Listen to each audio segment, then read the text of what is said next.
আসসালামু আলাইকুম ওরহমতুল্লাহি ওবারাকাতু। এ পর্বে আমাদের আলোচনা সূরাতুন নাজিয়াত এর দ্বিতীয় রুকুর প্রথম পর্ব।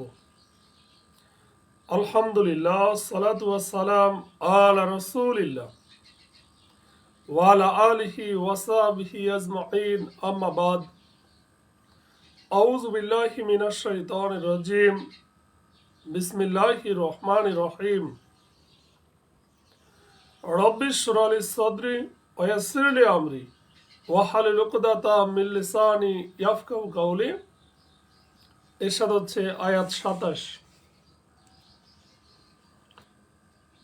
আল্লাহ তাআলা বলেন, তোমাদের সৃষ্টি বেশি কঠিন না আকাশের? তিনি তো সেটা সৃষ্টি করেছেন।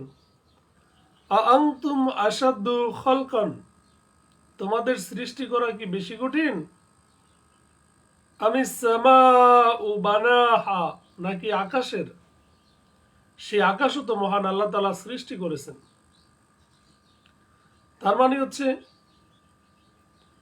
মানুষ বলে যে আমরা কি মরে গেলেও পুনরুত্থিত হব, সেটাই আল্লাহ তাআলা স্মরণ করেছেন।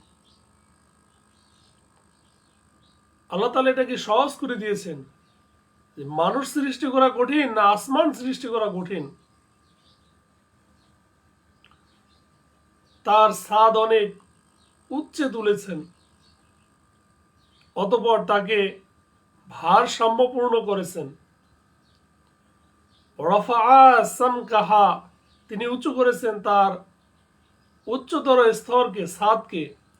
ফাসাওয়াহা, অতঃপর তিনি তা সুবিন্যস্ত করেছেন।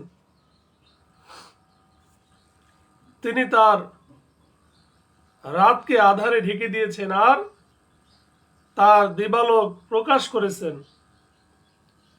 ওয়াগতশা লাইলাহা ওয়াখরাজা দুহাহা, ওয়াগতশা, এবং অন্ধকারাচ্ছন্ন করেছেন লাইলাহা, রাতকে। ওয়াখরাজা দুহাহা, এবং বের করেছেন তার সূর্যের আলো।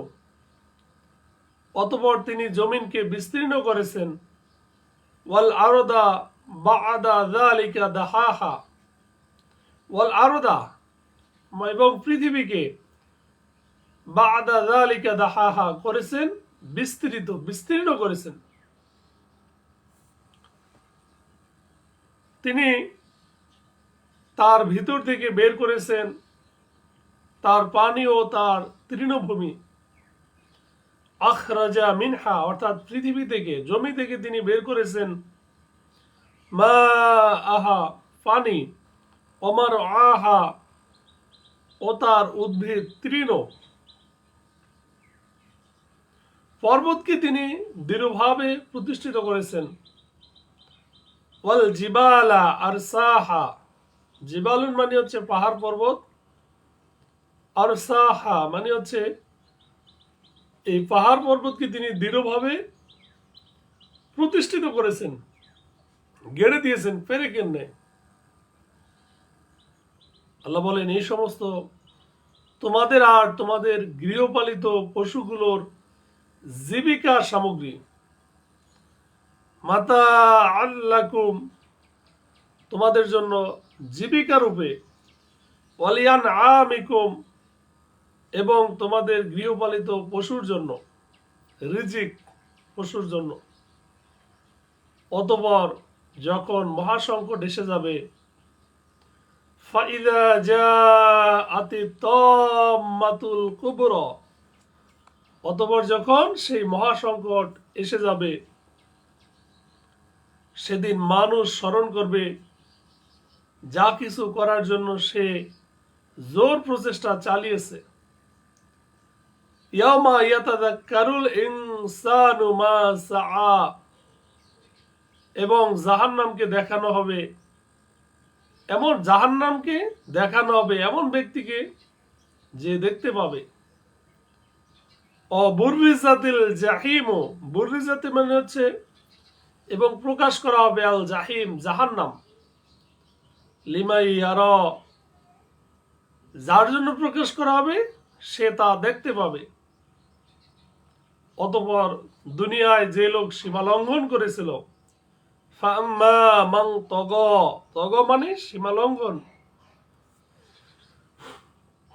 আর পার্থিব জীবনকে পরকালের উপর প্রাধান্য দিয়েছিল,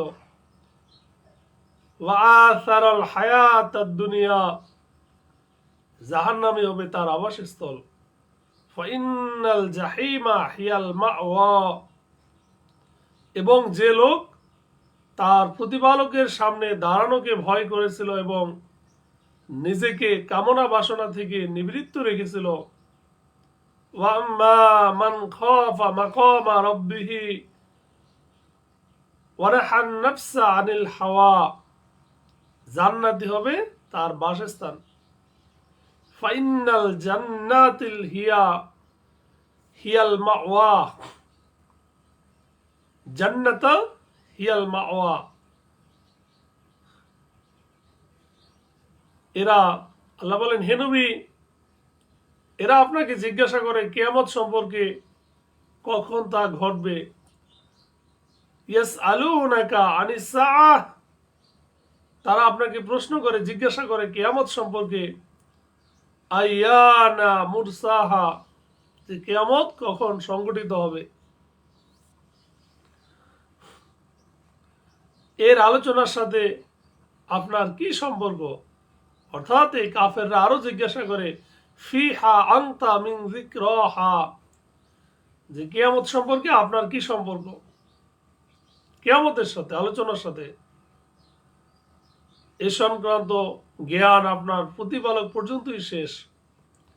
ইলা রাব্বিকা মুনতাহাহা, যারা একে ভয় করে আপনি কেবল তাদেরকেই সতর্ক করুন। ইন্নামা আনতা মুনজিরু মান ইয়াখশাহা, যেদিন তারা তা দেখবে সেদিন তাদের মনে হবে যেন তারা পৃথিবীতে এক সন্ধ্যা বা এক সকালের বেশি অবস্থান করেনি।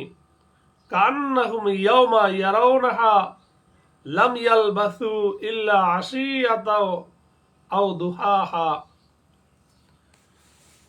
সাদাকাল্লাহুল আযীম। আসসালামু আলাইকুম ওয়া রাহমাতুল্লাহ।